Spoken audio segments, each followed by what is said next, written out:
আজকের এই ভিডিওতে আমি আপনাদের দেখাবো 2000 টাকা দিয়ে কি বর্তমান বাজারে শীতের মার্কেট করা কি সম্ভব। তো চলেন শুরু করা যাক। তো ফাইনালি আমরা চলে আসছি ফতুল্লা বাজারে। ফতুল্লা বাজার থেকে কি 2000 টাকা দিয়ে শীতের মার্কেট হবে কিনা, তো আমাদের ভিডিওটা দেখতে হলে আমাদের সঙ্গেই থাকুন।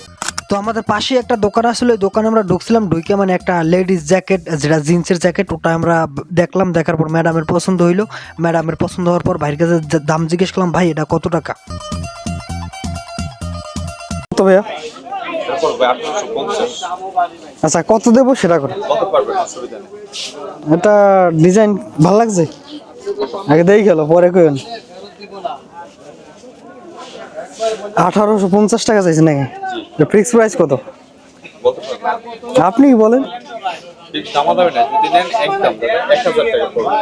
1000 টাকা ফিক্স প্রাইস, মানে এটা ফিক্স আর নাই, যেটা ভালো লাগে এটা নিতে পারবেন, মানে এটাই 1000 টাকায় ফিক্স। একদম।